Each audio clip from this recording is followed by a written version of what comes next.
What would you do if one quiet morning someone pounded on your front door so hard it rattled your windows, and when you looked outside, you saw two strangers in uniforms with badges that looked fake, but voices that sounded all too real? Would you open the door or call their bluff? That's how my story began.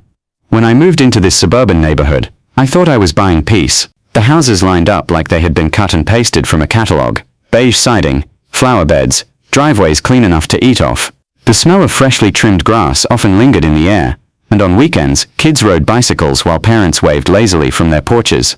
On the surface, it was the kind of neighborhood people dream about. Safe, predictable, almost boring, but underneath the white fences and perfect lawns was a secret, and at the center of it all was Karen. Karen wasn't the type of woman who just watered her roses and minded her business. She was the kind who stood at her window, arms crossed, memorizing every detail of your life. She noticed if you left your trash can out a little too long. She noticed if your grass grew half an inch above regulation height. Regulation she invented, by the way. And she especially noticed when I moved in. At first I laughed her off. Eccentric neighbors exist everywhere. Some complain about barking dogs, others about cars parked on the street. Annoying, yes. Dangerous, no. But Karen wasn't just eccentric. She was building something, a system of rules, punishments and fear, and she thought she could make everyone in this neighborhood bend to her will. The trouble was, I wasn't built for that, because I wasn't just another homeowner. I was an FBI agent. The knock came at dawn. It wasn't a polite tap tap tap, like a neighbor dropping off misdelivered mail. It was a pounding so hard the pictures on my walls trembled. I shot awake, heart hammering, instinct telling me something was wrong. Still groggy, I shuffled toward the door, my bare feet cold against the hardwood. My hand hovered over the doorknob, but I hesitated. Years of training had taught me, always look first. I leaned forward and peered through the peephole. Two figures stood on my porch. Both wore navy uniforms with block letters stamped across their chests. HOA Police. Their shoulders were squared, their faces stern, and each carried the kind of fake confidence you see in mall security guards who take their jobs too seriously. My first thought was, this has to be a joke. Then I noticed the details. Their badges gleamed faintly in the morning light, but they looked plastic, cheap, like they belonged on a child's Halloween costume. One of them clutched a clipboard. The other had something hanging from their belt that looked suspiciously like plastic zip ties. And then I saw her, Karen. She stood a few feet behind them, leaning against her car with her arms folded, lips curved into a smug grin. The same grin she wore when she called the city over my garbage cans, or when she accidentally blocked my driveway with her SUV. Except now, her grin looked sharper, more dangerous. My stomach sank. This wasn't just a neighborly spat. She had escalated. I cracked the door just enough to speak. "Can I help you?" The taller of the two fake officers, a man with a jawline like he'd been carved out of wood, pointed a finger at me. His voice was deep, practiced, like he'd rehearsed it in the mirror. "We're here on official business. Your property has multiple violations. We need to inspect your garage." My eyebrows shot up. Violations? That's ridiculous. There's nothing in my garage that breaks any rules. The shorter officer, a woman with eyes so narrow they looked like slits, snapped back. "Don't make this harder. We have authority from the HOA. Step aside. Authority from the HOA." That phrase told me everything I needed to know. They weren't cops. They weren't even security guards. They were pawns in Karen's little game, and she was standing behind them like a queen sending her knights into battle. I clenched my jaw. "If you have real cause, show me real papers, not this act." The tall man smirked, pulling out a single sheet of paper. It looked like it had been printed on a home office inkjet. No seal, no signature, just a bold heading. "Notice of investigation." He shoved it toward me like it was holy scripture. My training kept me calm, but my blood boiled. "That's not an official document, and you know it." Karen stepped forward now, her voice dripping with fake sweetness. "Don't make this difficult. Everybody else cooperates. Just because you think your job makes you special, doesn't mean you can ignore the rules." I almost laughed. "The rules? Since when does the HOA have a police department?" The shorter officer flashed a plastic-looking badge inches from my face. "Since now, we have new powers." I shook my head slowly. "Number 1, impersonating a law officer is a federal crime. Number 2, unless you come back with real law enforcement and a valid warrant, you're not setting foot inside my home." The tall man's jaw tightened. "Don't test us. It won't end well for you." My pulse spiked, but I kept my voice steady. "If you cross this line, you'll regret it." Behind them, Karen sighed dramatically, like a teacher scolding a stubborn child. Everyone knows you think you're above the rules, but this time you're not gonna win. That's when my phone buzzed. I pulled it out of my pocket and glanced at the screen. My stomach twisted. It was my boss. Calling at this hour could only mean trouble. I held up a finger to the fake cops. One moment. The tall man barked. "We're not done here." I shut the door just enough to answer the call. My boss's voice was tight. "Urgent. Get to the office. Right now. We have a problem." My chest constricted. "Is this about a complaint against me?" There was a pause. Then he said, "I'll explain in person." The line went dead. I opened the door again. They were still there. Karen now stood even closer. Her grin sharpened into something that made my skin crawl. "I have to go," I said. "This ends here." The shorter officer shook her head. "If you walk away, we'll mark you uncooperative." Karen tilted her head, her voice like venom wrapped in honey. "Run if you want, but the HOA has eyes everywhere." I glared at her, resisting the urge to snap. Then I slammed the door shut. For a long moment, I stood in the silence of my hallway, fists clenched, heart racing. This wasn't just a nuisance anymore. Karen had declared war, and war was something I knew how to fight. Driving away from my street that morning, I couldn't shake the sight of Karen's smug grin. It lingered in my mind like a stain that refused to wash out. The so-called HOA police cruiser was still parked at the end of the block, its tinted windows hiding whoever sat inside. My gut told me this wasn't the end of their little performance. It was just the opening act. The roads into the city blurred past, but my focus kept drifting.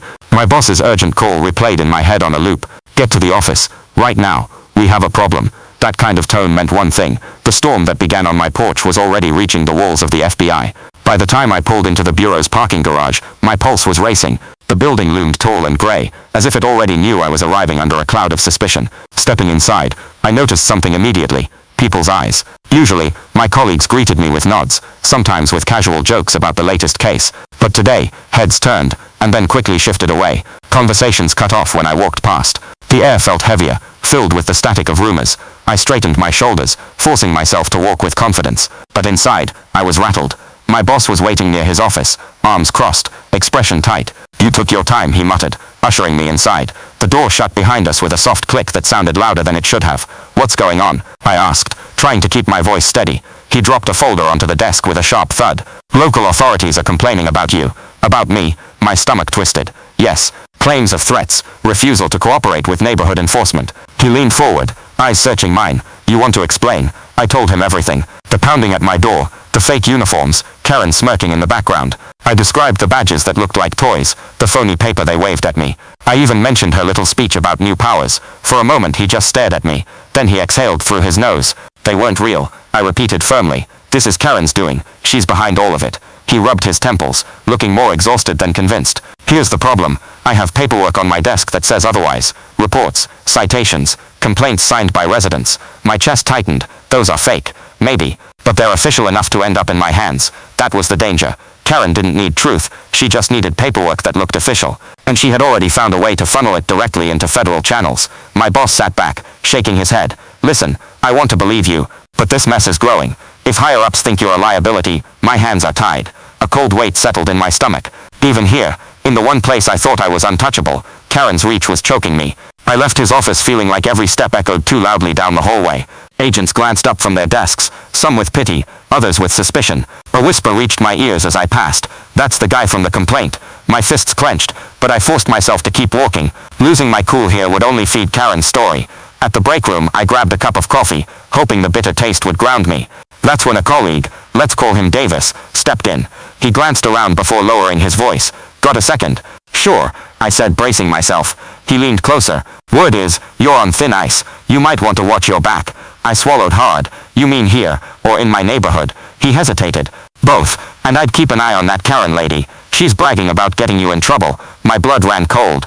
If Karen was bragging, it meant she was confident. Too confident. By the end of the day, I felt like a ghost wandering halls where I used to belong.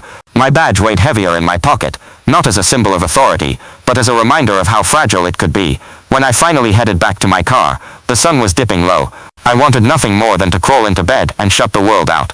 But the moment I turned onto my street, my pulse spiked. There it was again. The same SUV with tinted windows, parked just far enough from my house to avoid suspicion, but close enough to send a message. "We're watching." I parked in my driveway, pretending not to notice, though my chest felt like it was in a vice. As I walked to my door, my eyes flicked left and right, scanning shadows, half expecting one of those fake officers to appear from behind a hedge. Inside, I locked the door and drew the curtains tight. The silence of my house should have been comforting. Instead, it pressed in on me, heavy and suffocating. I pulled out my phone, checking for messages. One new email blinked on the screen. My stomach dropped when I saw the sender. Internal Affairs. Subject line, request for immediate explanation. I opened it. The words blurred as my pulse roared in my ears. They wanted a full statement regarding my altercation with neighborhood security. Neighborhood security. Karen had done it. She had successfully linked her phony police force to official channels. I sank onto the couch, the email glowing like a threat in my hand. This time, a blocked number. I answered. A low, muffled voice hissed through the line. Better watch your step, we know who you are. The call ended. Just silence. I sat there, phone shaking in my hand, the walls of my house suddenly feeling less like protection, and more like a cage. Karen wasn't just pushing me. She was cornering me. And if I didn't fight back soon, I wasn't just going to lose my neighbor's respect. I was going to lose my career. The next morning, sunlight streamed through my curtains, but it didn't bring comfort. I sat at my dining table, my laptop open, staring at the blinking cursor on the Internal Affairs email. The words still echoed in my mind. Provide an immediate explanation regarding your altercation with neighborhood security. Neighborhood security. The phrase made bile rise in my throat. There was no neighborhood security. There were only Karen's hired thugs in knockoff uniforms. But on paper, in black and white, they were beginning to look real. And that was dangerous. I typed a reply, carefully phrasing every word. I explained that the officers were imposters, that the HOA had never authorized a private force, that their so-called citations were worthless. But no matter how strong my explanation sounded, I knew it wasn't enough. Internal Affairs didn't care about stories. They cared about evidence. And right now Karen had more of that than I did. By noon I forced myself outside. My nerves were stretched thin, but I needed to breathe fresh air. As I stepped onto my porch, I noticed something unusual. 2 houses down, a neighbor, Mr. Coleman, an older man who rarely spoke to anyone, was standing in his yard with a piece of paper in his hand. His shoulders slumped, his lips pressed into a tight line. I walked toward him slowly, keeping my tone casual. Morning. He glanced up, startled, then quickly folded the paper and shoved it into his pocket. Morning, he muttered, turning as if to go inside. Wait, I said gently. What's that? Did they give you one too? His eyes darted nervously toward Karen's house. The blinds on her front window shifted slightly, like someone had just let them fall back into place. Coleman lowered his voice. They said my shed doesn't meet code, that if I don't pay a fine they'll take further action. Further action? My fists clenched at my sides. He swallowed hard. They said I could lose my property rights. I exhaled sharply, struggling to contain my anger. That's a lie. They have no authority to do that. Don't give them a dime. But Coleman shook his head, fear clouding his face. Easy for you to say. They're watching me day and night. I'm too old to fight this. I just want to be left alone. He turned and disappeared inside his house, the door closing with a finality that broke something inside me. Karen was winning. She was turning neighbors into frightened followers, one at a time. That afternoon, I drove to the FBI office again, hoping for some sign that Internal Affairs would see reason. Instead, I was met with silence. People avoided eye contact. My boss gave me a curt nod, but nothing more. The weight of suspicion followed me everywhere I went, a shadow I couldn't shake. By evening, I pulled back onto my street, exhaustion pressing down on me. But exhaustion turned to dread when I saw what was taped to my front door. Another envelope. The seal was embossed with the same fake HOA logo Karen had been pushing. Inside was a new violation notice. Community Ordinance 301. Unauthorized vehicle storage. The fine listed was absurd. Hundreds of dollars for a car that didn't even exist. I crumpled the paper in my fist, heat flooding my chest. This wasn't just harassment anymore. It was escalation. My phone buzzed. A text from an unknown number lit up the screen. Pay the fines or face eviction. I gritted my teeth, typing back before I could stop myself. You're breaking the law. This won't last. The reply came instantly. Law is on our side now. Yours is slipping away. That night, I tried to clear my head by going for a walk. The neighborhood looked the same on the surface. Lawns trimmed, porches lit with warm lights. Children's toys scattered on driveways. But it felt different. People who once waved now turned away. Curtains shifted as I passed. Neighbors peeking but refusing to step outside. It was like living in occupied territory. Karen's influence spread like smoke, seeping into every corner, choking out resistance. Halfway down the block, I noticed someone waiting at the corner. A woman mid-30s, with tired eyes and arms wrapped tightly around herself. She glanced around nervously before approaching me. Agent, she whispered, I need your help. Her name was Lydia, newer to the neighborhood than me. She handed me a folded letter. I opened it under the streetlight, reading the words with growing disgust. It was another fake violation. This one accused her of hosting unauthorized gatherings. The penalty, a hefty fine, plus a threat of legal action if she refused. My parents visited last weekend, Lydia said, her voice trembling. That's all, they're calling it a violation. Don't pay, I said firmly. She shook her head. They told me if I didn't they'd send the police. Real police. They said they had connections. Her words hit me like a blow. Karen wasn't just pretending anymore. She was blurring the line between fake authority and real law enforcement. Listen, I said, keeping my voice steady. I'll take care of this, you're not alone. But even as I said it, I felt the doubt creeping in. How could I protect her, or anyone, when I could barely protect myself? The next morning, I found a fresh scar on the neighborhood. Bright red signs hammered into 2 lawns. We support the HOA police. It made my stomach churn. Supporters, volunteers. Karen wasn't just running a scam anymore. She was recruiting an army. As I stood staring at one of the signs, a car slowed beside me. The window rolled down, revealing the tall fake officer who had pounded on my door days earlier. His smirk was venomous. Careful, agent, he said. You're outnumbered. The car sped off, leaving me seething in the street. That evening, my phone buzzed again. A voicemail this time. The voice was low, distorted.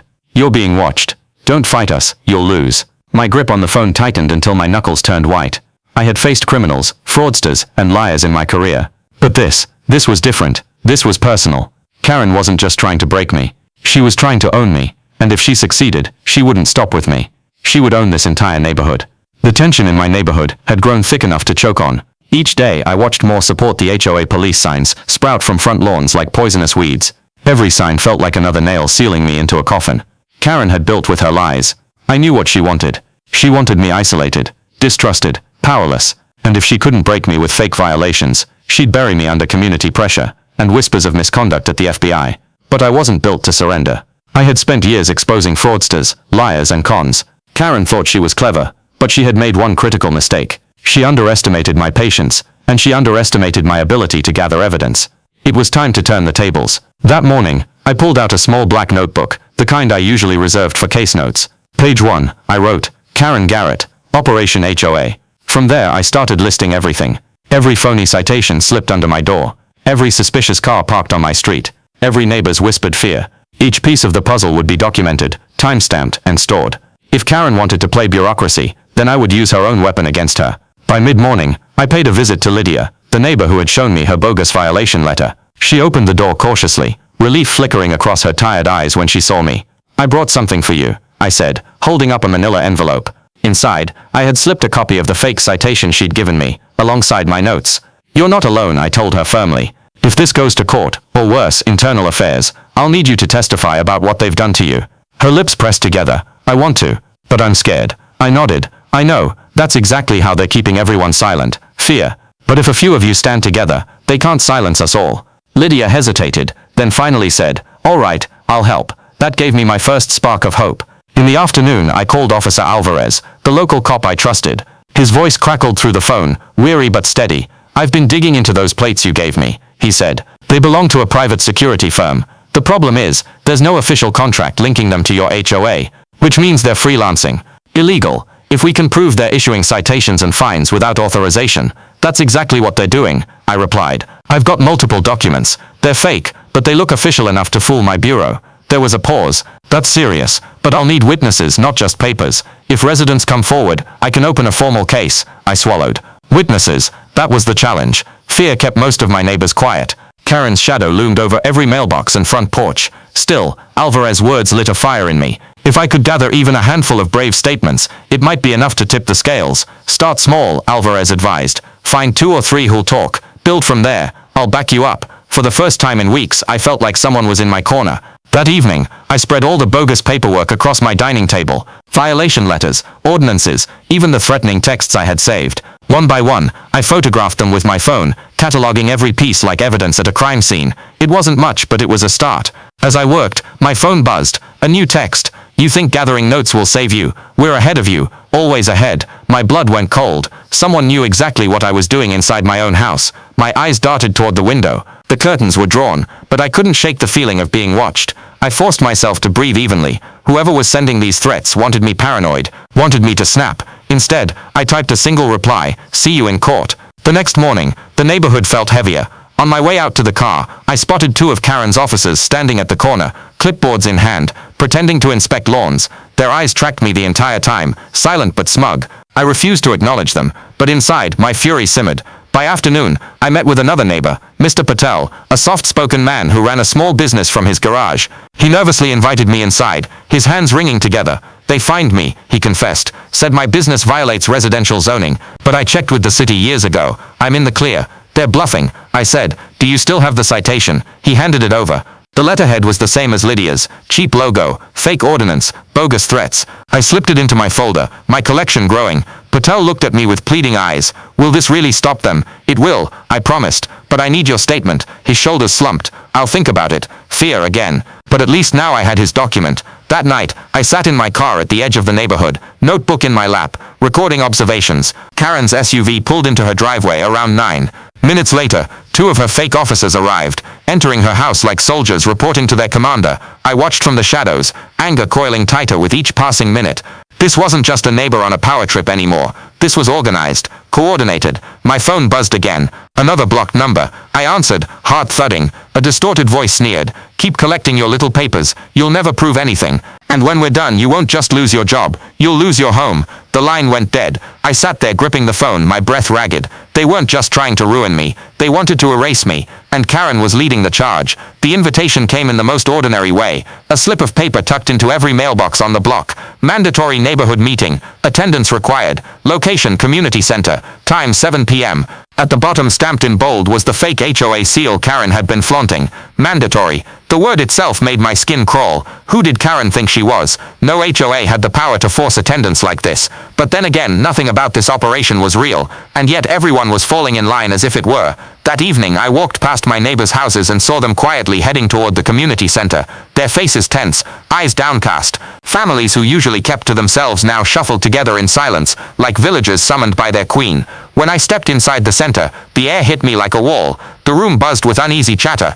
Folding chairs filled the space, and nearly every seat was occupied. At the front stood Karen, dressed not in her usual suburban attire but in a sharp navy suit, as though she were chairing a government hearing. Flanking her were 4 of her so-called officers, standing stiff with clipboards and plastic badges gleaming under the fluorescent lights. Their presence gave the illusion of authority, and the crowd's nervous glances told me it was working. I slipped into a seat near the back, my eyes scanning the room. Lydia sat 2 rows ahead, her hands twisted in her lap. Mr. Patel lingered near the aisle, his expression caught between fear and resentment. Mr. Coleman didn't show at all, probably too scared. Karen tapped the microphone on the podium, and the room fell silent. Good evening, everyone, she began, her voice smooth and polished. Thank you for attending this very important meeting. As you all know, our community has faced serious issues lately. Violations of safety standards, noise disturbances, uncooperative residents. Her gaze swept the room, then landed on me. Her smile sharpened. And in times like these, we must act together. That's why I took the initiative to create our own enforcement team, the HOA Police. They are here to protect us, to ensure order, and to preserve the value of our homes. Applause broke out from a handful of her supporters, the same people who had those bright red yard signs, but most sat silent, shifting uncomfortably. Karen continued, unfortunately, not everyone has been cooperative. Some individuals believe they are above the rules. Some have gone so far as to threaten our volunteers. Now every eye in the room turned to me. Karen didn't say my name. She didn't have to. Tonight, she said, her tone softening as if she were a saint, we're here not to punish, but to discuss, to decide together how we should handle such behavior, because our safety depends on unity. The room buzzed with whispers. I stood. This is a scam, I said, my voice cutting through the murmurs. These people aren't police. They're part of a private security company with no authority here. Every citation they've handed out is fake. Gasps rippled. Karen tilted her head, pity dripping from her expression. There he goes again, she said sweetly, spreading lies to cover his misconduct. Neighbors, ask yourselves, who do you trust? The people protecting your homes, or the man who's already under investigation by his own bureau? That stung. My jaw tightened. She'd just dragged my FBI troubles into the open. Someone from the front row spoke up, a middle-aged woman I barely knew. I got a fine last week. Said my grass was too long. I paid it because I didn't want trouble. Karen nodded gravely. And now your lawn looks beautiful, doesn't it? That's the point. Order, improvement, safety. I stepped forward, my voice louder now. You shouldn't have paid. That fine was illegal. None of these documents are real. Look at them closely. No city seal. No signatures, just fear on paper. The shorter officer marched toward me, clipboard in hand. Sit down, she barked. You are disrupting this meeting. I squared my shoulders. You have no authority over me. Over anyone. The officer leaned closer, voice low enough for only me to hear. Careful, agent. People are watching. One wrong move and you'll prove us right. Her words burned, but I forced myself to step back. Not because I was afraid of her, but because I refused to give Karen the satisfaction of seeing me lose control. Karen smiled, victorious. See? Aggressive, defiant. This is exactly what I mean. Neighbors, do you feel safe with someone like this living among us? The crowd shifted uneasily. Some avoided my gaze. Others looked at me with suspicion now, as if Karen's words had planted a seed of doubt. I clenched my fists at my sides. This wasn't just about fines anymore. It was about turning the entire neighborhood against me. Karen held up a stack of papers. I have here a list of violations, documented by our officers. Repeated disturbances, unauthorized activity, even intimidation.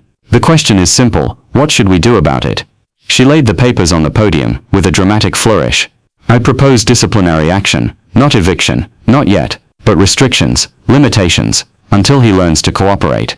A murmur swept the room. Restrictions, limitations. She was treating me like a criminal before a jury.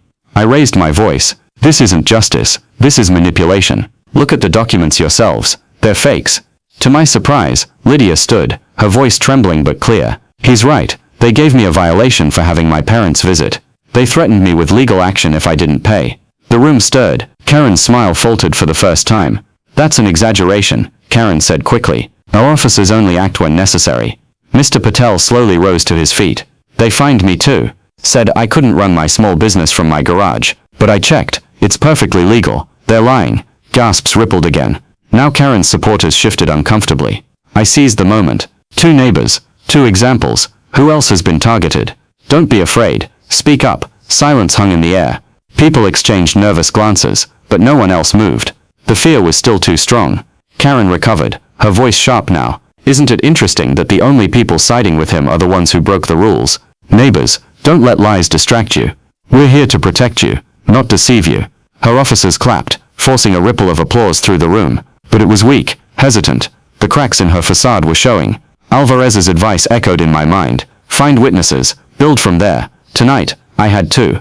It wasn't enough to bring Karen down, but it was enough to start. The meeting ended with Karen promising stricter enforcement in the coming weeks. As people filed out, I caught Lydia's eye. She gave me the faintest nod, courage flickering behind her fear. Patel lingered long enough to whisper, "You're not alone. I'll back you up." Their words gave me strength, but as I walked toward the exit, I felt the weight of Karen's gaze. She stood by the podium, her smile gone, her eyes cold as ice. She mouthed the words silently, "You're finished." Outside, the night air was cool, but my chest burned. The battle lines were drawn clearer than ever. Karen had the crowd, the fake police, and even a web of paperwork reaching into the bureau.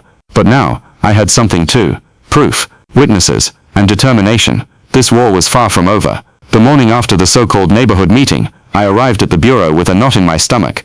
Normally, walking through those glass doors felt like stepping into a fortress of justice, a place where truth mattered. But lately, it felt like enemy territory.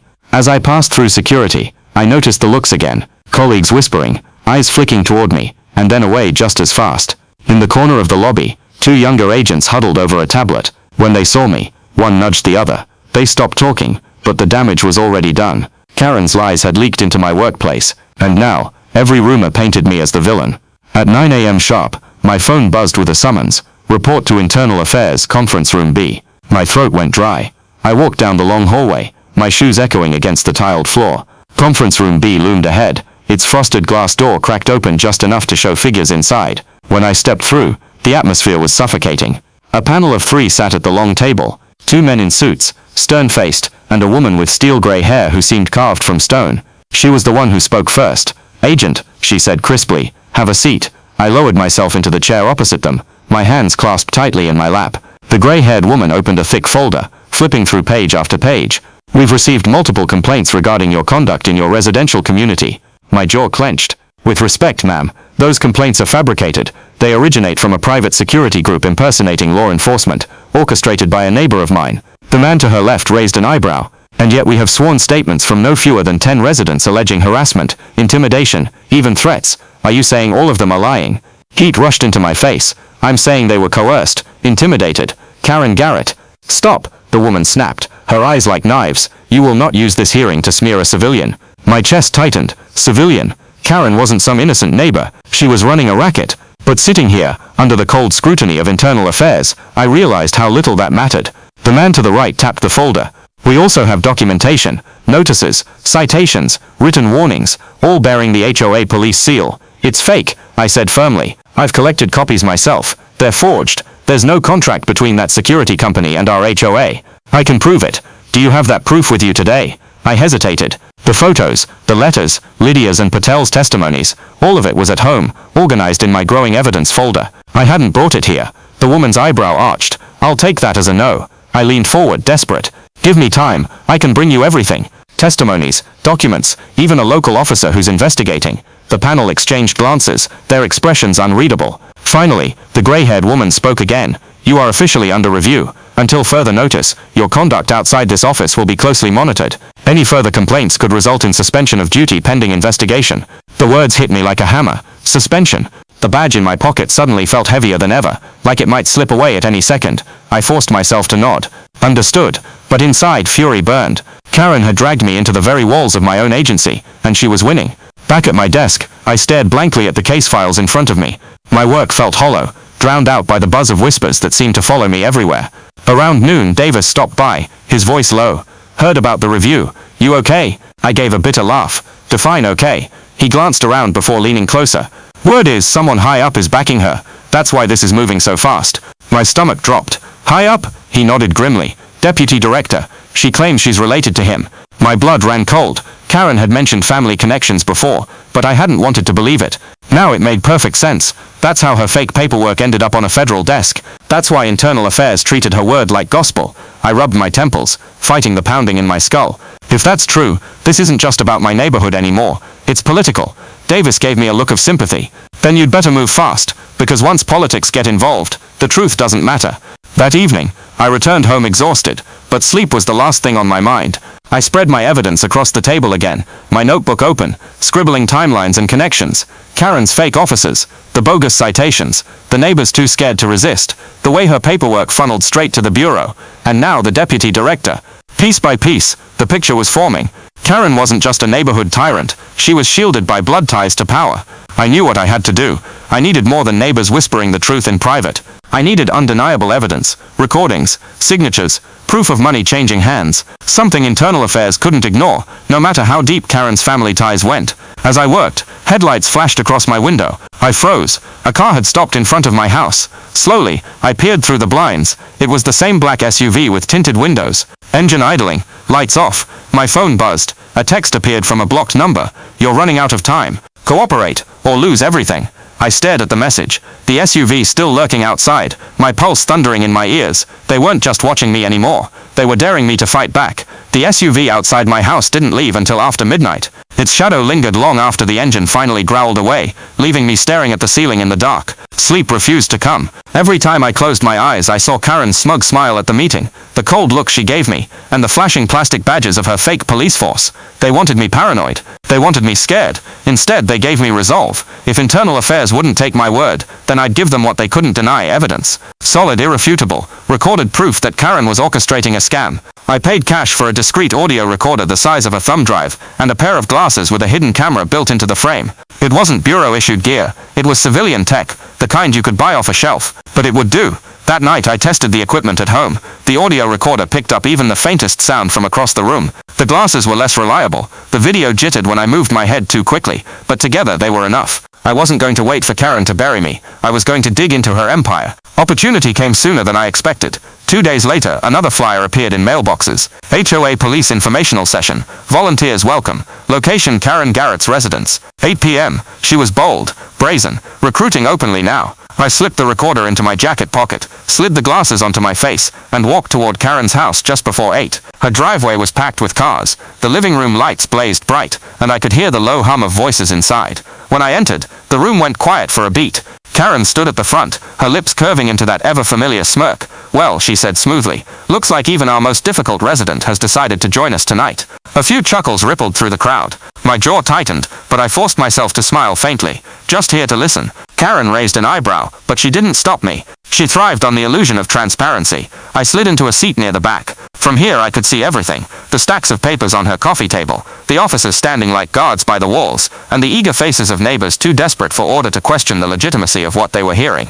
Karen cleared her throat, commanding attention. Neighbors, thank you for being here. You've seen how disorder threatens our community. Trash cans left out, lawns neglected, strangers lurking at night. We deserve better. That's why I established the HOA police, to bring discipline back to our streets. Applause broke out from a few diehard supporters. Karen gestured to the officers.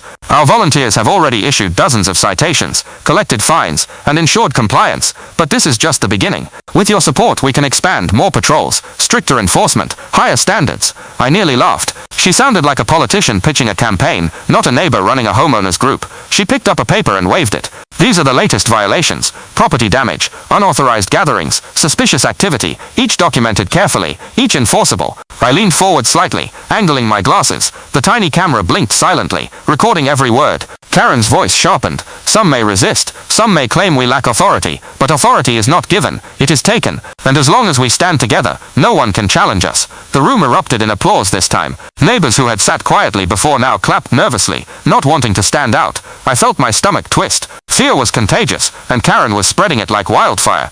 Half an hour into the meeting, one of the officers passed out envelopes. I opened mine and felt my blood boil. It was a membership form, a contract demanding $200 in annual dues to support enforcement costs. At the bottom in bold it stated, failure to comply may result in fines or property liens. I clenched my fist around the paper. This was extortion dressed up as regulation. Karen's eyes flicked to me, watching. Something wrong, agent? I forced my voice steady. This looks illegal. Her smile widened. A few neighbors chuckled nervously. I caught Lydia's eye across the room. She looked pale, but when Karen wasn't watching, she gave the faintest nod, confirmation that she too saw through the charade. By the end of the meeting, Karen's supporters were buzzing with excitement, signing forms, handing over checks, pledging loyalty. The officers collected envelopes like tax collectors in a kingdom Karen ruled. As people filed out, I stayed seated, pretending to jot notes. My recorder was still running. Every word, every threat, every false promise, all captured. When the last neighbor left, Karen approached me, her eyes gleaming. Enjoy the show, she asked. I met her gaze. You're digging your own grave. She leaned closer, her perfume sharp, her whisper colder than ice. No, agent,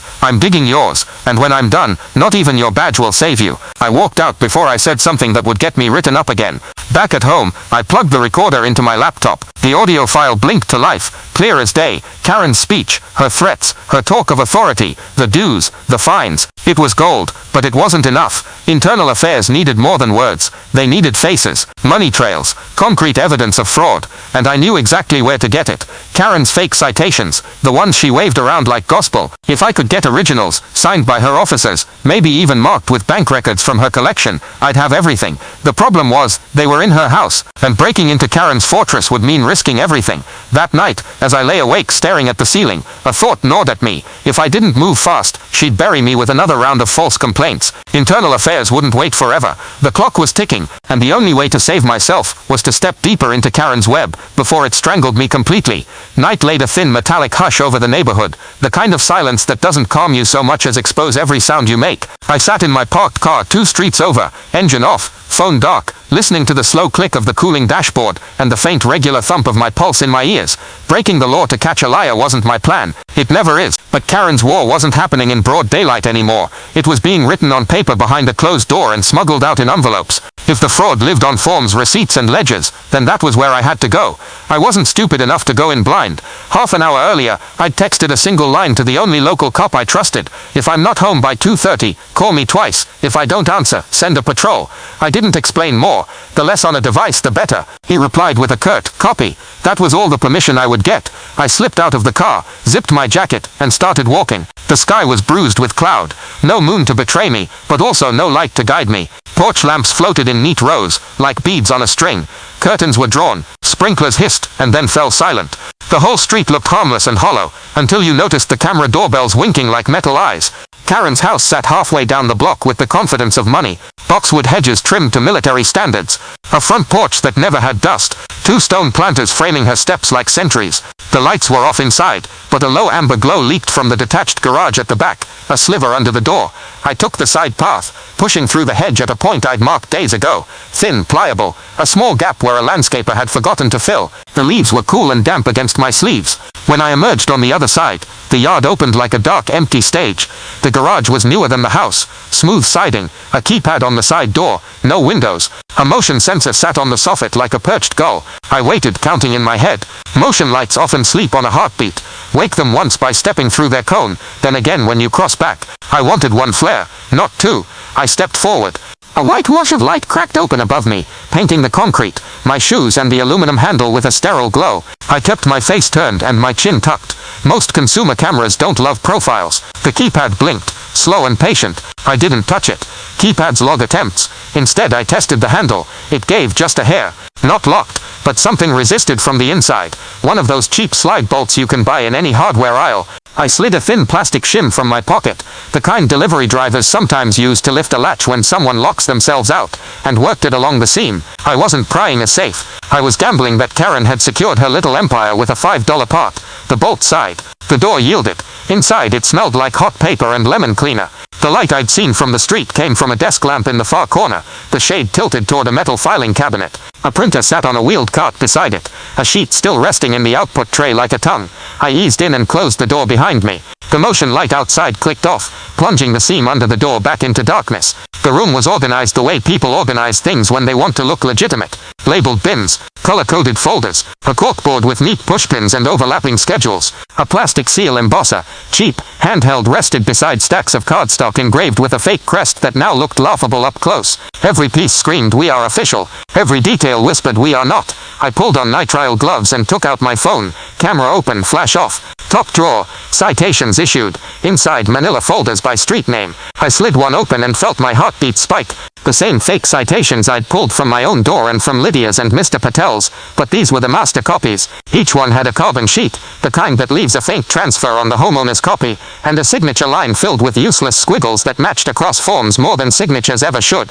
I photographed everything. Headers, footers, typeface inconsistencies, the embossed seal that left an impression too shallow to be municipal. I shot close-ups of the ordinance numbers, which repeated across unrelated violations like someone flipping a calendar without knowing what the dates mean. Second drawer, revenue. The word turned my stomach. Deposit slips, bank logos, photocopies of checks clipped to receipts with golden binder clips, names I knew from the block, amounts that made my teeth grind. 200 here, 500 there, 800 from an elderly widow down the street who wouldn't meet anyone's eye anymore. There were tallies scribbled in the margins, neat and celebratory, a monthly target at the top of the page. A number met, a number surpassed. This was it. The money trail. Words could be argued. Deposits don't care. I shot the slips in sequence, then the ledger page as a whole. My camera app soft-clicked, frame after frame, a heartbeat I could control. I pulled a fresh pack of index tabs from the desk, marked the dates with quick initials, and set the stacks back precisely. If Karen had the memory of a hawk, and I knew she did, she'd notice a single misaligned corner.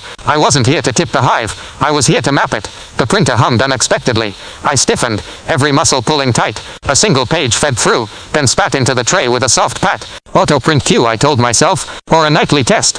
The lamp across the room threw a warmer ellipse against the far wall, as if laying down a rug for panic to walk on. I eased to the cart and read the sheet. Volunteer onboarding, uniform procurement fee schedule, line items, polos, badges, equipment, radio subscription. Total, $179.95 per head, payable to a company I didn't recognize, with a P.O. box and estate several hundred miles away. New thread. I photographed the page, then traced the company name in my head, engraving it. Shell corporations cast long shadows. You learn to memorize the shape even before you see the sun. The bottom drawer of the filing cabinet stuck. I had to bend and draw it slowly, easing past a misset roller. Complaints, external. Not complaints against the HOA police. Complaints filed by them. About me. Photocopies of incident reports addressed to any address that would listen. Local PD, city code enforcement, a regional ombudsman, a postal inspector of all people, and yes, my bureau. Every narrative read like a parody of bureaucracy, formal cadence, passive voice, diversions sitting where conclusions should be. But the volume mattered. Karen wasn't aiming for truth. She was building a stack so thick the first page looked like a foundation. At the back of the folder lay a small packet stapled with care. IAT, preliminary materials. Internal affairs. My stomach iced over. I photographed the cover, then each page, slow and methodical. The materials included a set of typed statements with blank spaces where signatures should go, as if waiting for names to be added once fear did its work. There were bullet points of incidents, marked TBD for dates. They were building a case like people build a toy castle. Contents included, assembly required. The hairs on my arms rose. Not fear, certainty. A whisper grazed the siding outside. A shoe against gravel. A branch against clapboard. I couldn't tell. I lifted my head and held my breath until my ribs ached. Nothing. Then the soft yaw of a gate latch settling. The neighborhood's quiet returned too complete to trust. I slid the drawer shut and moved to the corkboard. Pinned in the center was a flowchart printed in color. Lines connecting boxes like a train map. At the top, order and compliance. Under it, 4 lanes. Recruit, enforce, collect, report. Under report, an arrow marked IA/oversight. A smaller note in pen. Family review, expedite. I didn't need a translation. She wasn't even hiding the route anymore. I took a photo and pocketed a clean thumb drive from the desk. If the desktop tower on the floor wasn't locked, and most people like Karen lock doors, not data, there might be a vein I could tap. I crouched, pressed the power button, and winced at the soft chirp. A blue ring lit, and the fan spun, a breath in the quiet. I checked the back. No network cable. Good. If it wasn't online, I was a visitor, not a beacon. The login screen blinked awake with a cheerful stock photo of tulips. The username field already displayed a name I didn't need to see to know. Password field below. Patient. Accusing. Ordinarily, this is where you stop. You don't guess. You don't try. You don't leave fingerprints in systems that will log your failure for you. But a small sticky note lay tucked beneath the keyboard, the corner peeking out like a confession. I lifted it. 8 letters. A date. A symbol. I entered them. The desktop unfolded. Folders covered the screen in grids.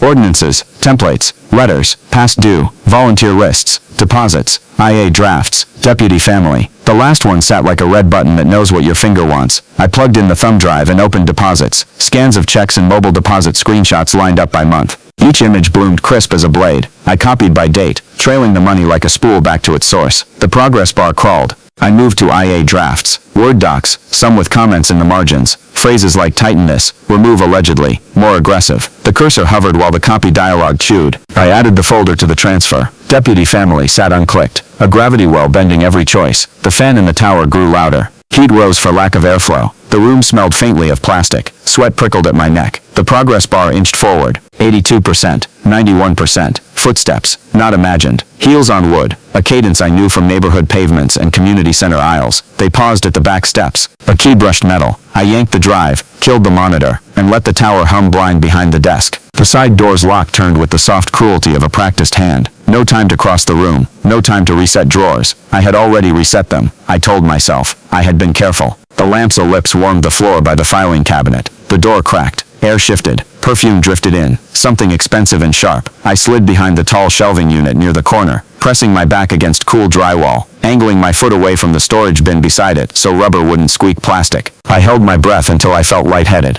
The door opened fully. Someone stepped in. Not one set of footsteps. 2. Karen's voice, low and precise. I told you we'd need the originals at the meeting tomorrow. People like seeing paper. A man answered, voice lower, irritated. We shouldn't be keeping hard copies at all. People trust paper, she said. And I trust locks. She moved to the cabinet. Keys clinked. A ritual. The drawer slid. Paper rustled. I could see her through the shelving gaps and sliced frames. Her suit jacket. The cut of her chin. The flash of a wedding band I hadn't noticed before. The man stood by the desk, hands in pockets, glancing at the tower's blue ring. Why is that on? He asked. My spine tightened. Karen didn't turn. It runs a schedule for the printer. Settles the queue. He grunted. The printer chimed a soft detect, a device waking to a presence. He tapped a key on the keyboard, maybe out of habit. The sticky note was no longer beneath it. He didn't notice.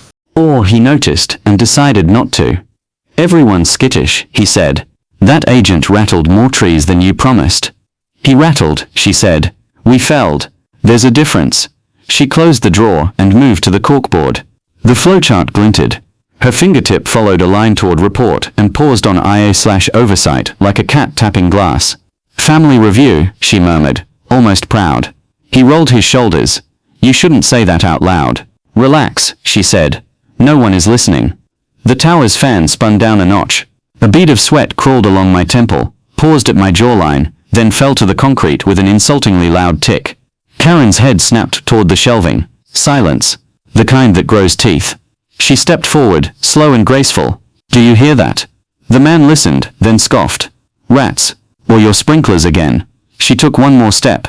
2 shelves away. 1 shelf. If she rounded the end cap, we would breathe the same air. I didn't move. Movement is a confession. Stillness is a dare. Her phone chimed, 3 short taps. She glanced at the screen.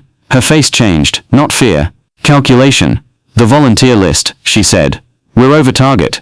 Double pickups. No more cash collection. We'll move to checks only. The man exhaled, bored. Fine.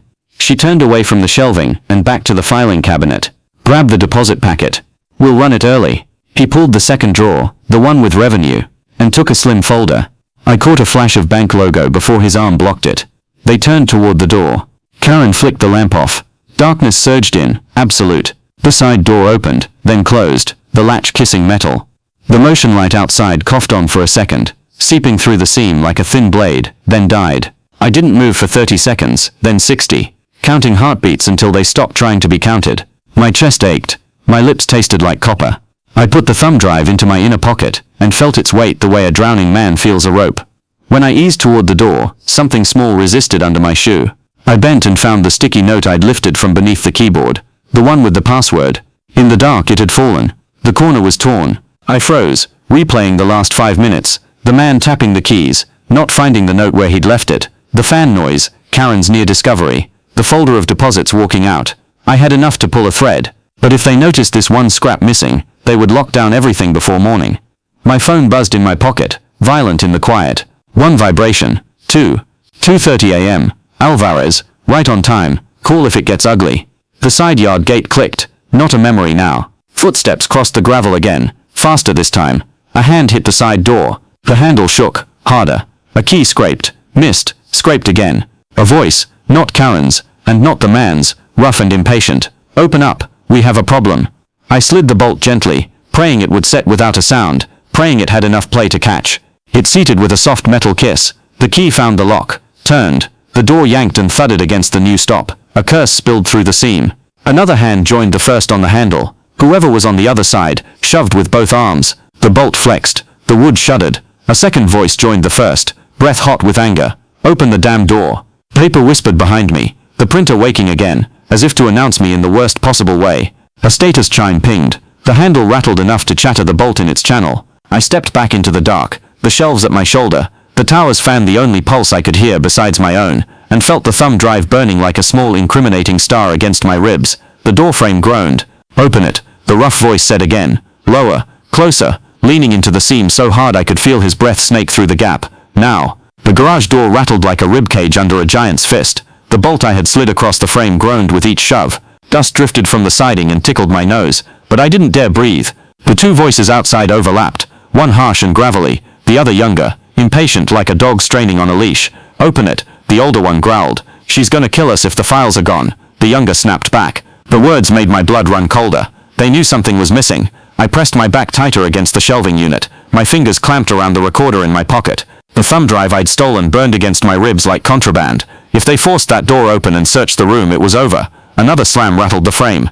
My jaw clenched. I'd seen sieges before, but never from the wrong side of the barricade. Finally, footsteps retreated, the crunch of gravel fading. Then a single threat, muttered low and venomous. We'll be back. The silence that followed was worse than their pounding. Silence never means safety. Silence means planning. I slipped out through the hedge 10 minutes later, heart hammering, shirt clinging with sweat. The street was still, but too still, like the pause before a thunderclap. I forced myself to walk, not run, all the way back to my house. Every window felt like an eye watching me. Every curtain twitch felt like Karen herself pulling the strings. Inside, I locked the door, pulled the curtains shut, and leaned against the wall, letting out a shaky breath. My phone buzzed almost immediately. Alvarez, you alive? He asked, his voice low. Barely, I muttered. I got something. Files, deposit slips, even drafts of complaints they're feeding IA, but they almost caught me in the garage. There was a pause. Then, don't tell me you broke in. I had no choice. Alvarez cursed under his breath. If this blows back, I can't protect you. But if what you're saying is real, then it's dynamite. Get me copies. Tonight. I hesitated. The thought of stepping back outside, walking even 2 streets over, made my stomach knot. Tomorrow, I said. I'll organize it first. Tomorrow might be too late, Alvarez warned. She's moving fast. I heard chatter about a bigger meeting, something public. My grip tightened on the phone. Another community stunt. Worse, Alvarez said. Word is, she's calling it a tribunal, and your name's at the top of the docket. I didn't sleep. The hours stretched long and jagged. Every creak of the house a gunshot in the quiet. I sat at the dining table, spreading out what I had. Photographs of the false citations, scans of bank slips, a recording of Karen's voice declaring that authority is not given, it is taken. Piece by piece, the puzzle was forming into a weapon.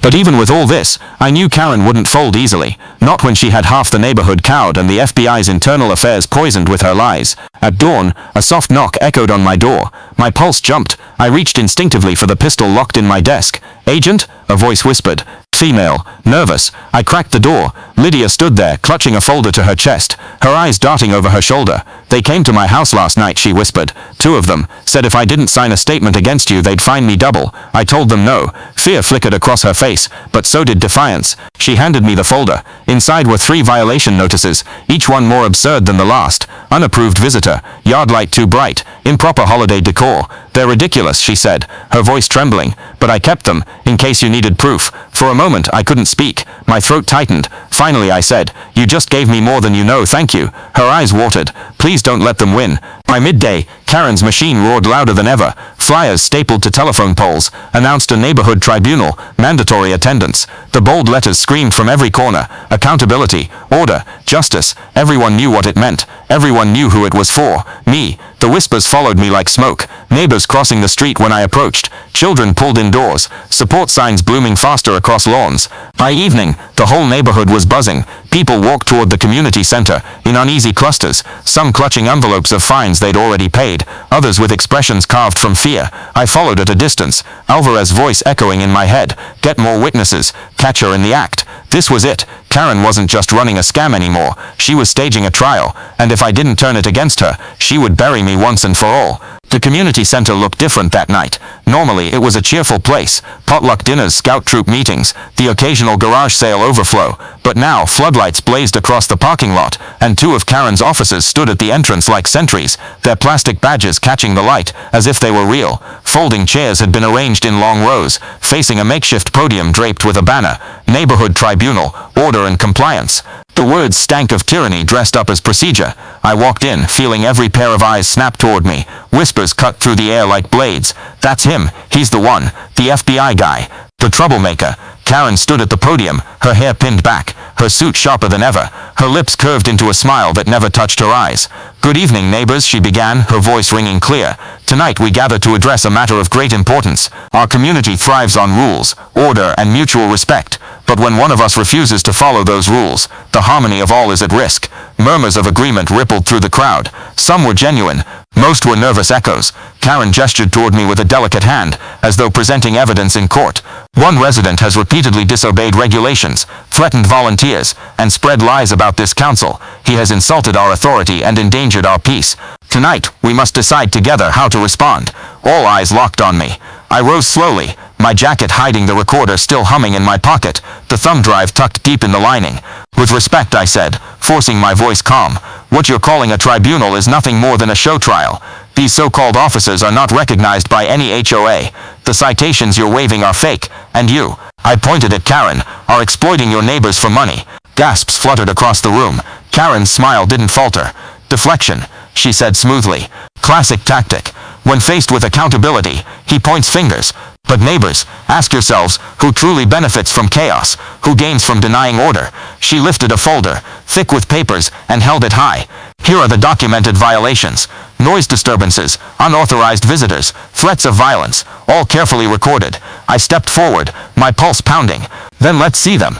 Karen's eyes glittered. Of course, she handed a citation to the man in the front row. He squinted, then frowned. This doesn't look official, he muttered. Karen's voice sharpened. Because it's internal. Our system is newer, modern. I pulled my phone from my pocket, tapping the screen. Actually, I have recordings. Karen, at your last meeting you said. I pressed play, and her voice filled the room. Authority is not given, it is taken, and as long as we stand together, no one can challenge us. The crowd stirred. People exchanged uneasy looks. Karen's smile cracked. just a hair. Taken out of context, she said quickly. We were speaking about unity. Unity doesn't come from fines and intimidation, I shot back. It comes from trust, and trust doesn't come from fake badges and bogus seals. I pulled one of Lydia's violation letters from my folder and held it high. This is what she gave a neighbor. No city seal, no legal code, just threats. Lydia rose, trembling but strong. It's true. They came to my house. They demanded money. They said they'd take me to court if I refused. Karen's face froze, and then Mr. Patel stood. They fined me too, for running a legal business. They lied. Whispers rose to full-blown mutters now, a current Karen couldn't control. Her officers shifted uneasily by the walls. Karen slammed her hand on the podium. Enough. These are the words of rule breakers siding with a man who thinks his badge makes him untouchable. I took a step forward, holding up my phone. Funny you should mention my badge, because impersonating law enforcement is a federal crime, and I have all the proof I need that your little HOA police are doing just that. The room buzzed with gasps. The officers at the door stiffened, their eyes flicking nervously toward Karen. She raised her chin, voice sharp with fury. Neighbors, don't be deceived. This is a desperate man trying to escape justice. Do not let him poison our community. But the cracks had widened. A man in the second row whispered to his wife. She fined us too, remember? A woman clutched her purse tighter, her lips pressed in a thin line.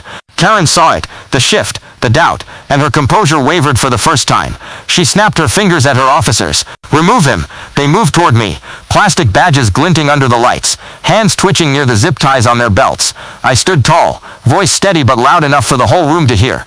Touch me and you'll be the ones in cuffs, real ones. The police already know what you're doing. The officers hesitated, looking at each other. One took a step back, the other's jaw tightened, but his hand fell away from his belt.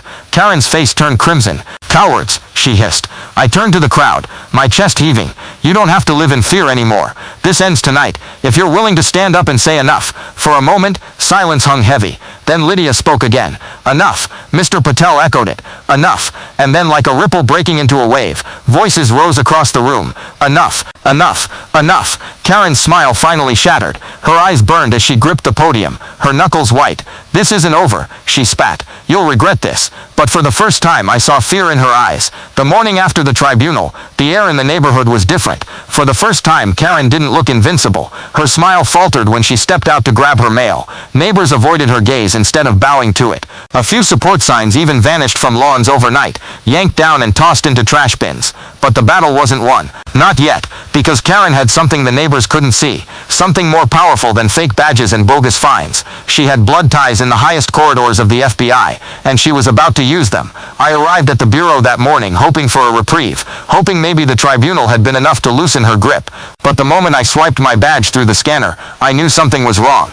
The guard's eyes flicked to me, then away, his jaw tight. Upstairs, conversations cut off when I passed. A familiar ache bloomed in my gut. By the time I reached my desk, a message waited on my monitor. Report to Deputy Director's office. Immediately, my pulse spiked. I walked down the long hallway, the carpet muffling my footsteps, but every fiber of me felt exposed. At the end stood the Deputy Director's office door, flanked by his assistant. She gave me a neutral nod. Go in. Inside, the air smelled of leather and old coffee. Bookshelves lined the walls, heavy with binders and framed commendations.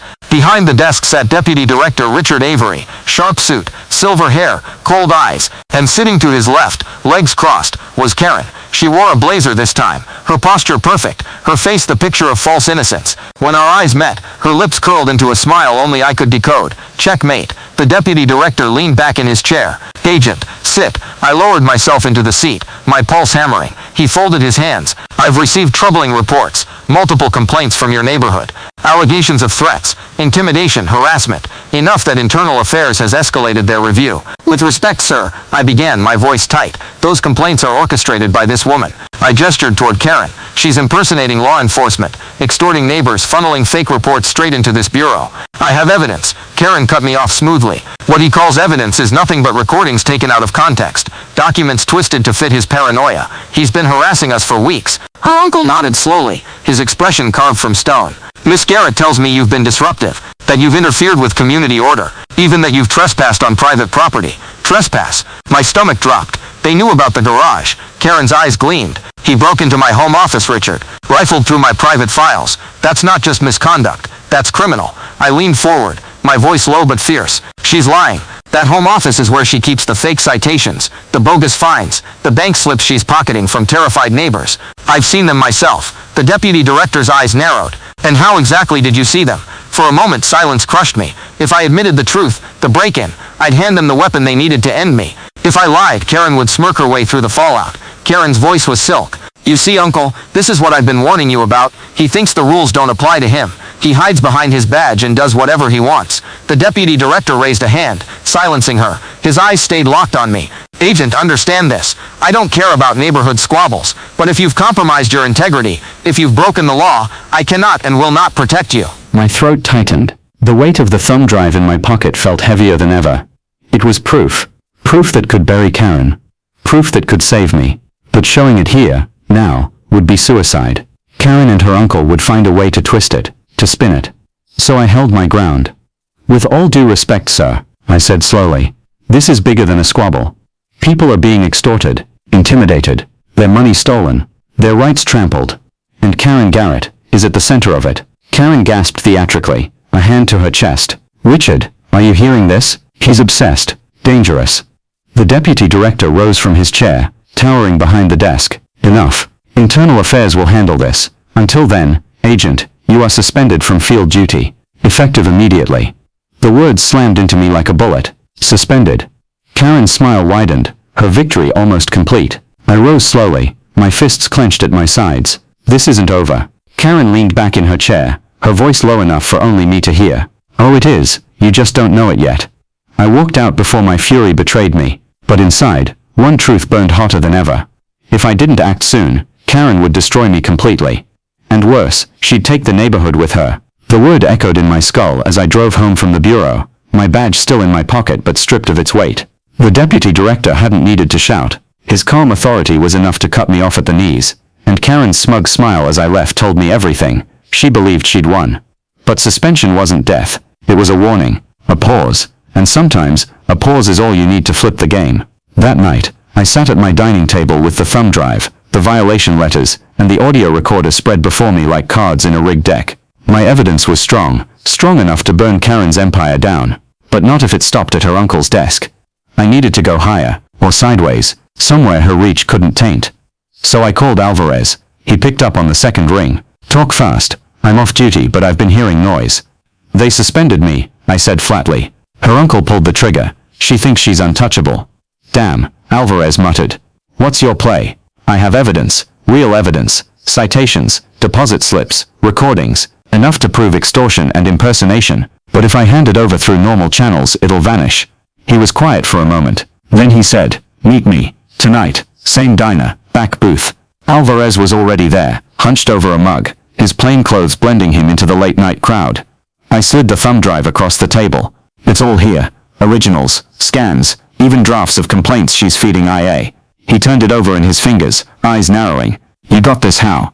I didn't answer. He gave me a long look, then sighed. Fine, don't tell me, but know this. If this was illegal, it could come back on you hard. I don't care, I said. I care about stopping her. Alvarez nodded slowly. All right, I'll run this through channels outside your bureau. State regulators, financial crimes unit. If the deposits check out, we'll have her nailed on fraud and impersonation. Relief flickered through me, small but real. But Alvarez wasn't finished. You need to be careful. If she suspects you passed this on, she won't just lean on neighbors. She'll come after you. When I returned home, my street looked quiet. Too quiet. The fake cruiser was gone, but the weight of unseen eyes pressed against me as I unlocked my door. Inside, my voicemail light blinked red. I pressed play. A distorted voice hissed, "We know what you took. Return it, or you'll regret it." My jaw clenched. They didn't know I'd already passed the drive to Alvarez. Good, that gave me a sliver of advantage, but it also meant they were hunting. The next day, whispers exploded in the neighborhood. Flyers fluttered on doorsteps. Tribunal outcome, pending higher authority. Residents urged to support HOA police in maintaining order. Karen was already spinning the tribunal, reframing her loss into a temporary pause, but the cracks were widening. Lydia called me in tears, saying several neighbors were talking about refusing to pay future fines. Patel texted that 2 families had approached him, quietly asking how to resist. The tide was shifting, and Karen knew it. That evening, my phone buzzed. Alvarez. "We've got something," he said, voice tight. "The bank slips. They're real. She's been depositing checks into a private account, not HOA approved. We're talking fraud, plain and simple." Relief surged through me, but Alvarez's tone stayed grim. Problem is, her uncle's name shows up, not directly, but connected. One of the shell companies routing money has ties to him. This goes higher than I thought. My blood ran cold. So she's not just using his protection, he's in it too. Looks that way. Alvarez hesitated. Which means if this blows open, you're not just up against Karen. You're up against the deputy director of the FBI. The weight of his words crushed me. Taking Karen down was one thing. Taking down her uncle, a man with the power to bury me, was another. But there was no turning back. Then we go bigger, I said quietly. We take this higher than even him. Federal Inspector General, Alvarez asked. I nodded. If IA is compromised, we bypass them. We go straight to oversight. Alvarez whistled low. That's dangerous. Not as dangerous as letting them win. That night, I walked the neighborhood. The air felt charged, like the moment before a storm. Some houses were dark, curtains drawn tight. Others had clusters of neighbors whispering on porches, their voices hushed but urgent. When I passed Karen's house, I saw her silhouette framed in the window. She was on the phone, her gestures sharp, her shoulders stiff. Even from the street, I could feel the fury radiating off her. She knew the walls were closing in. But cornered animals are the most dangerous. By midnight, I sat at my desk, writing a full timeline of everything I had. Every violation, every confrontation, every threat. I included names of neighbors who had quietly confided in me, careful to separate those willing to testify from those too scared. This wasn't just my fight anymore. It was the neighborhood's, and it was about to become the bureau's too, whether they wanted it or not. The word echoed in my skull as I drove home from the bureau, my badge still in my pocket but stripped of its weight. The deputy director hadn't needed to shout. His calm authority was enough to cut me off at the knees, and Karen's smug smile as I left told me everything. She believed she'd won. But suspension wasn't death. It was a warning, a pause. And sometimes, a pause is all you need to flip the game. That night, I sat at my dining table with the thumb drive, the violation letters and the audio recorder spread before me like cards in a rigged deck. My evidence was strong enough to burn Karen's empire down. But not if it stopped at her uncle's desk. I needed to go higher, or sideways, somewhere her reach couldn't taint. So I called Alvarez. He picked up on the second ring. Talk fast. I'm off duty, but I've been hearing noise. They suspended me, I said flatly. Her uncle pulled the trigger. She thinks she's untouchable. Damn, Alvarez muttered. What's your play? I have evidence, real evidence, citations, deposit slips, recordings, enough to prove extortion and impersonation. But if I hand it over through normal channels, it'll vanish. He was quiet for a moment. Then he said, meet me, tonight, same diner, back booth. The diner sat on the edge of town, a neon sign buzzing faintly over the parking lot. Inside the booth smelled of coffee and fried onions, the kind of place where conversations could hide in plain sight. Alvarez was already there, hunched over a mug, his plain clothes blending him into the late-night crowd. I slid the thumb drive across the table. It's all here, originals, scans, even drafts of complaints she's feeding IA. He turned it over in his fingers, eyes narrowing. You got this how? I didn't answer. He gave me a long look, then sighed. Fine, don't tell me, but know this, if this was illegal, it could come back on you hard. I don't care, I said. I care about stopping her. Alvarez nodded slowly. All right. I'll run this through channels outside your bureau. State regulators, financial crimes unit. If the deposits check out, we'll have her nailed on fraud and impersonation. Relief flickered through me, small but real. But Alvarez wasn't finished. You need to be careful. If she suspects you passed this on, she won't just lean on neighbors, she'll come after you. When I returned home, my street looked quiet. Too quiet. The fake cruiser was gone, but the weight of unseen eyes pressed against me as I unlocked my door. Inside, my voicemail light blinked red. I pressed play. A distorted voice hissed, "We know what you took. Return it, or you'll regret it." My jaw clenched. They didn't know I'd already passed the drive to Alvarez. Good. That gave me a sliver of advantage. But it also meant they were hunting. The next day, whispers exploded in the neighborhood. Flyers fluttered on doorsteps. Tribunal outcome, pending higher authority. Residents urged to support HOA police in maintaining order. Karen was already spinning the tribunal, reframing her loss into a temporary pause. But the cracks were widening. Lydia called me in tears, saying several neighbors were talking about refusing to pay future fines. Patel texted that 2 families had approached him, quietly asking how to resist. The tide was shifting, and Karen knew it. That evening my phone buzzed. Alvarez. "We've got something," he said, voice tight. "The bank slips. They're real. She's been depositing checks into a private account, not HOA approved. We're talking fraud, plain and simple." Relief surged through me, but Alvarez's tone stayed grim.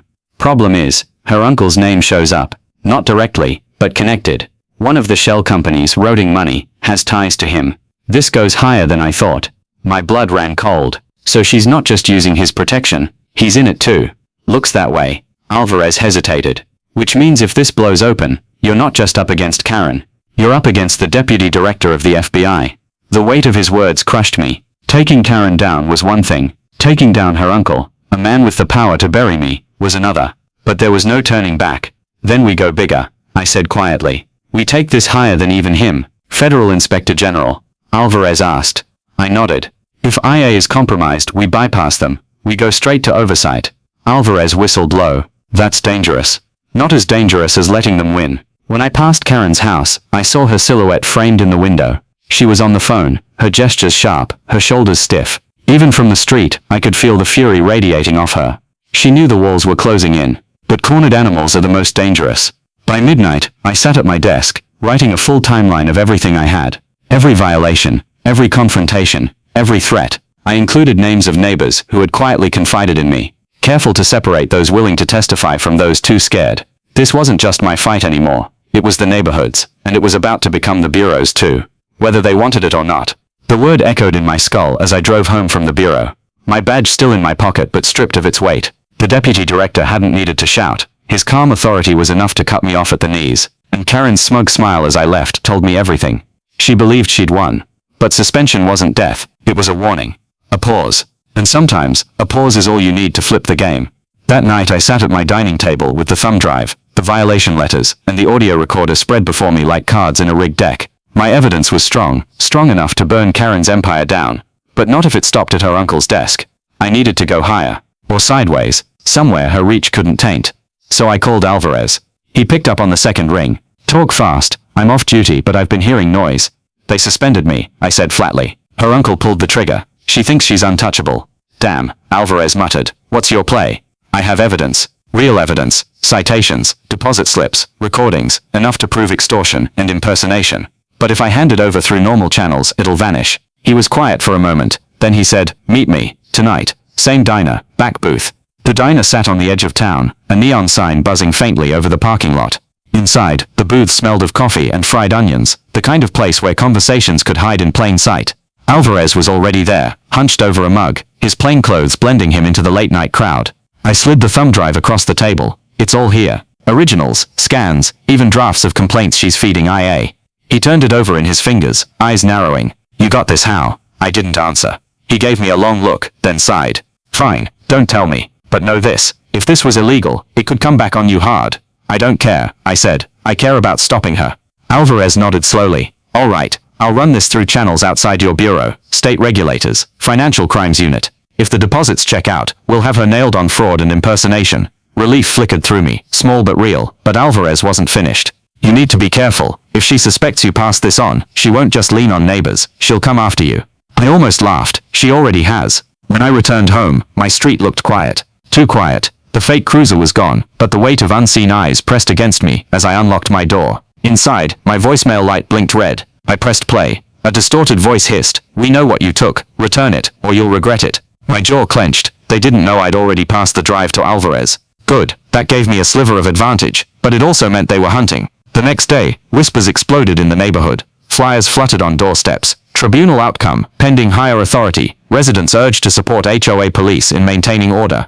Karen was already spinning the tribunal, reframing her loss into a temporary pause, but the cracks were widening. Lydia called me in tears, saying several neighbors were talking about refusing to pay future fines. Patel texted that 2 families had approached him, quietly asking how to resist. The tide was shifting, and Karen knew it.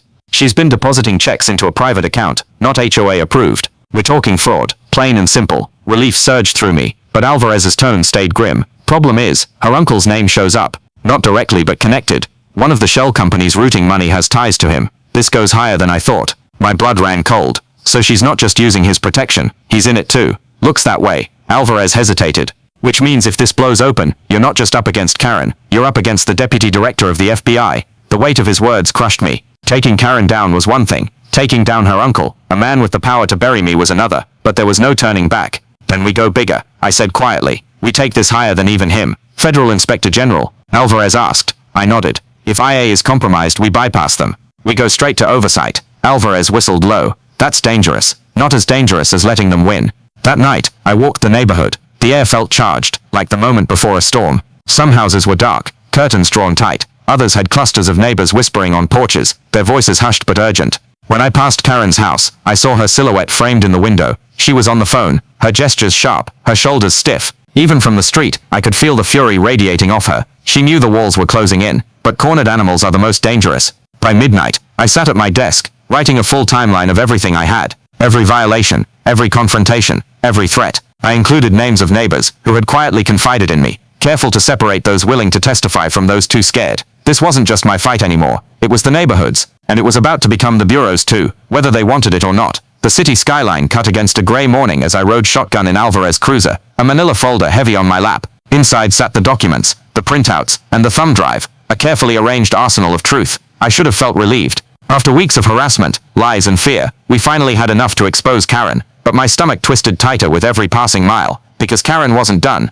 She'd proven that when she sent her men after me, and if she guessed where we were headed today, she'd do everything in her power to stop us. The Inspector General's office sat in a plain government building downtown. No flashing lights, no grand facade, just a fortress of glass and steel. Neutral ground. As we walked through the revolving doors, Alvarez leaned closer. Stay calm, stick to facts, let the paper speak. These folks care about evidence, not emotions. I nodded, though my nerves hummed like live wires. At the front desk, Alvarez flashed his badge. Appointment with the Inspector General's staff. Priority referral. The guard checked a list, nodded, and waved us through. For the first time in weeks, I felt a spark of hope. We were inside. Karen's reach couldn't touch this place. Or so I thought. The waiting room was quiet, sterile. A receptionist tapped at her keyboard, barely looking up. Alvarez and I sat side by side, the folder between us. My knee bounced with restless energy. Minutes dragged like hours. Finally, the receptionist looked up. Mr. Alvarez, agent, follow me. She led us down a long hallway lined with closed doors. At the end she opened one, and gestured us inside.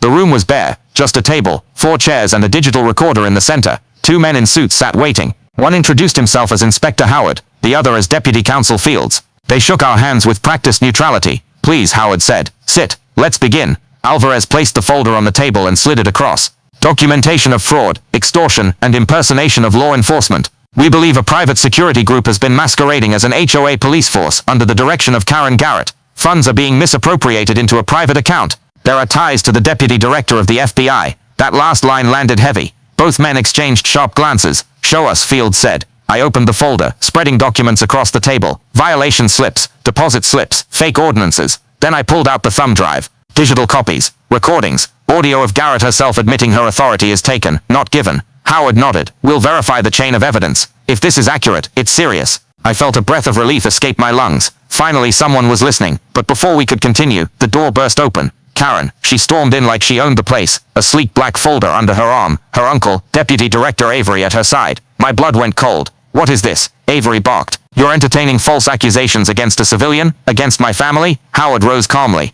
Deputy Director, this is an independent review. You have no jurisdiction here. Karen's smile was all venom. Independent or not, you're being manipulated by a rogue agent. He broke into my home. He harassed my neighbors. He falsified these so-called documents. I shot to my feet. Lies. Everything in that folder is real. I watched her officers collect money. I photographed her citations. Enough, Avery snapped. This agent is under suspension. His word means nothing. The room crackled with tension. My chest burned with fury. Howard held up a hand. Both of you sit. We'll examine the evidence fairly. Karen leaned forward, slamming her own folder onto the table. Then examine this. Sworn statements. 10 neighbors, each attesting that this man threatened them, stalked them, and tried to undermine our community's safety. I flipped through the pages, my stomach churning. Every line was scripted, every signature coerced. Lies, all of them. But to someone who didn't know better, it looked damning. Fields frowned. We'll need to authenticate these. Karen smirked. Good, because when you do, you'll see exactly who the criminal is. The next hour was war. Evidence against evidence. Accusation against accusation. I presented Lydia's letters, Patel's testimony, the bank slips with Avery's connection. Karen countered with affidavits, polished language, and her uncle's weight behind her.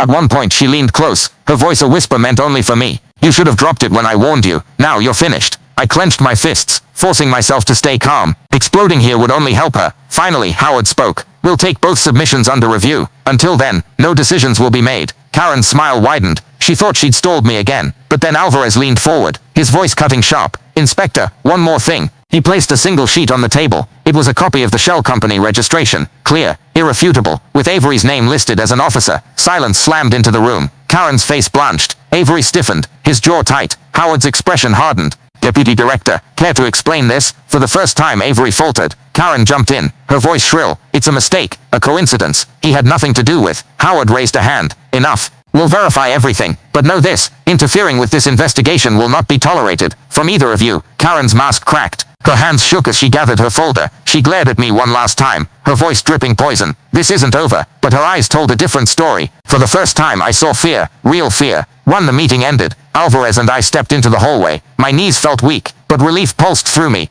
We got it in, I whispered. They saw it. Alvarez gave me a rare smile. Now it's just a matter of time, and time is the one thing she's running out of. But deep down, I knew Karen wasn't done yet. Not until she was in cuffs, and something told me she had one last desperate move left. Morning broke in iron-gray bands, the sky the color of a bruise. I didn't check the news.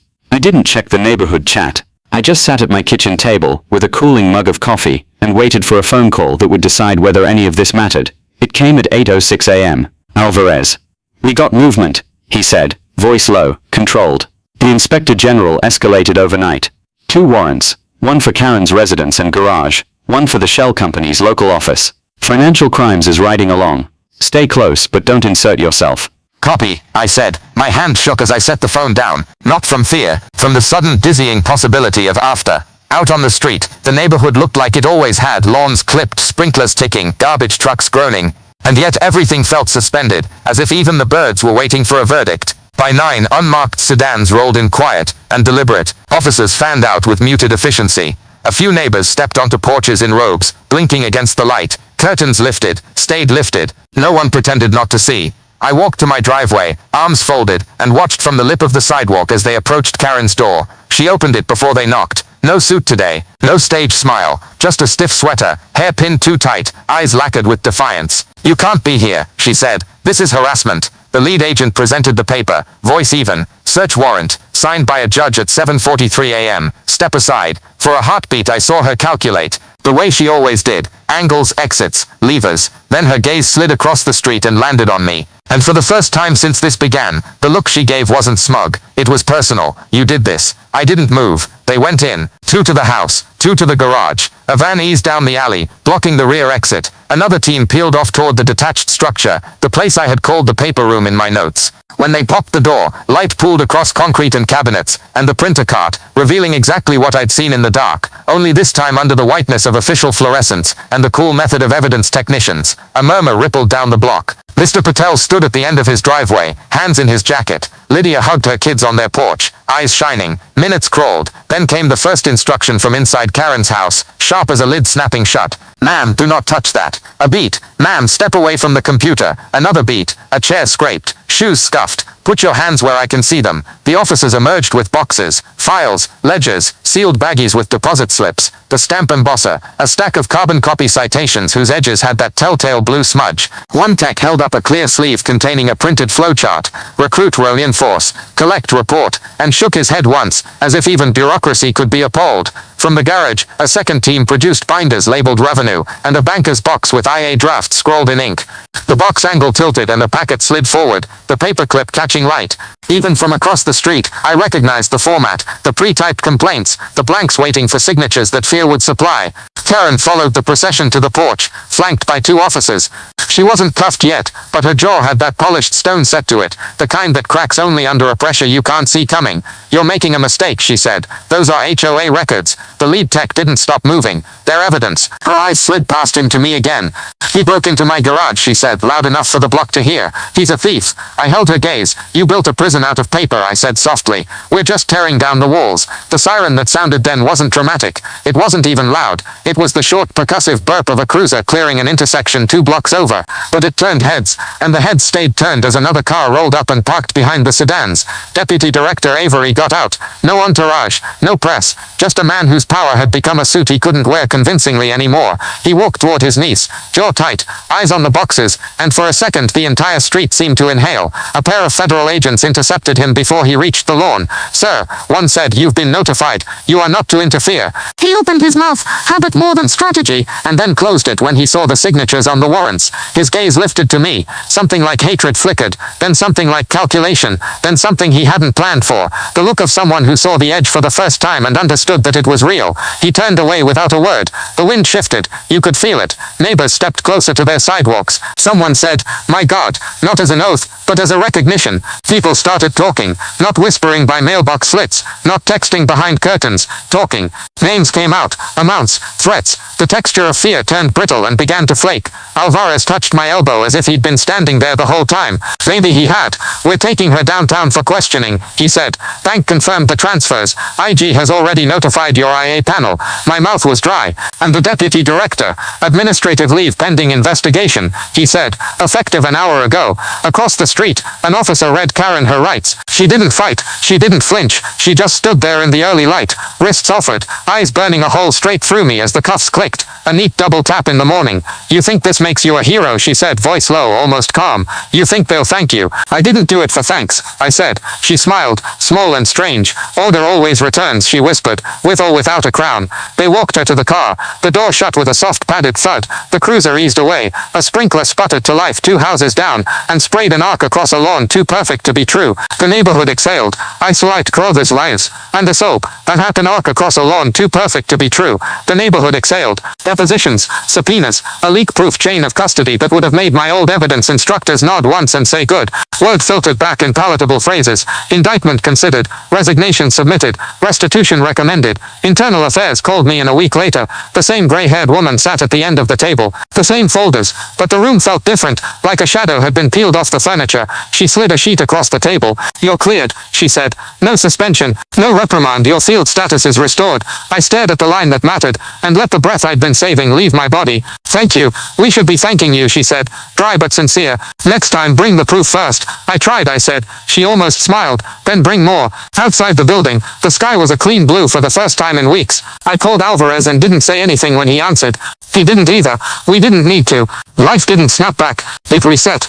The red WE support the HOA police signs disappeared, leaving pale rectangles in grass like missing teeth in a smile. The community center bulletin board swapped out tribunal notices for bake sales and softball schedules. Lydia's porch light became a little beacon again, warm instead of wary. Mr. Pato rolled his garage door open on a Saturday and sold half the block cookies with cardamom and a discount for anyone who had ever paid a bogus fine. At the next legitimate HOA meeting, no podium theatrics, no plastic badges. I took a seat in the back. A new board president cleared her throat and said, "We're going to do this right. No more gray areas. No more fear." People clapped, not like they were pledging loyalty, but like they were agreeing to a common project. Afterward, a neighbor I barely knew stopped me on the sidewalk. He looked embarrassed and earnest at the same time. "I'm sorry," he said, "for believing her, for not speaking up." "You're speaking now," I said. He nodded. "Sometimes that's the hardest part." As the sun slid behind the roofs, I walked home past hedges and porches and the place where the fake cruiser used to idle. The quiet sounded like quiet again. On my porch I paused and looked down the street. It wasn't perfect. It wasn't supposed to be. It was a place where people mowed lawns and overwatered roses and left trash cans out too long and waved anyway. It was a neighborhood again. My phone buzzed. A message from my boss. "Back on Monday. We could use you." I typed back, "I'll be there." The door hinges creaked when I pushed inside. You learn to love small, ordinary noises after living in a theater of threats. I set my badge on the entry table, let the house hold it for a second, then picked it back up and slipped it into my pocket where it had always belonged. Behind me, the evening gathered like a curtain drawing to a close. In front of me, the hallway stretched clean and simple. The war was over. The work wasn't. And that, I realized, is exactly how it should be.